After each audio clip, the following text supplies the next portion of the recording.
EPA approved, city approved, now it awaits the county's approval. And although it's not binding, we'll tell you why neighbors of the Superfund site in Gainesville are hoping county leaders disapprove of the plan to clean it up. Now, from your local source, TV20 News at 6 in high definition. Good evening. It could be the last hope for neighbors to influence the plan to clean up Gainesville's Superfund site. County commissioners are planning tomorrow to vote on the federal government's plan to clean up the Koppers site. City commissioners gave their stamp of approval last week. Though it has no standing with the feds, TV20's Corey Levitt is here to report. Neighbors hope county commissioners will vote against the plan, hoping to get out of the homes they say are toxic. Hundreds of people living near the Superfund site say this cleanup plan doesn't address the issues that are literally plaguing them, specifically contamination inside of their homes, which the plan does not make provision for. We're just, basically we're stuck. Chantel Jones is a mother of 3. She says her family didn't know they were moving into a contaminated home on the edge of the Superfund site. It's just a very scary thought for your kids to live in a condition like this.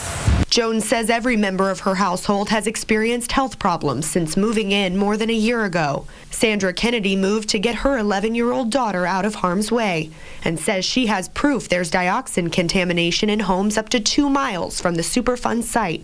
We were shocked when the test results came back at higher than 1,500 parts per trillion indoors. This data was compiled by the law firm representing the hundreds of residents who are suing Cabot-Koppers. They say it will prove their homes are not safe and will force the owner of the Superfund site to pay for them to move. This home is only one of hundreds of homes. Our family is only one of hundreds of families. The state health department will now have to verify the data recently released by the resident's attorney. After years of negotiation and input, the local team designated to study the plan concluded that although it doesn't have everything they want, this decision is probably as good as it's going to get. The part we were pleased to report is that EPA has committed to cleaning up the neighborhood to the more protective state cleanup standard for dioxin in soils. The local team is committing to closely monitor the progress and to make sure that concerns such as dust contamination are addressed. This cleanup plan is more extensive than the original proposal from the federal government, but those I spoke with today say it's not enough.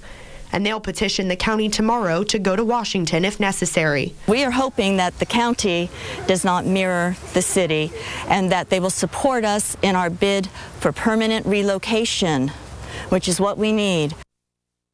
The EPA plan is final, but the residents believe if the county commission says it's not enough, it will help their case to be relocated.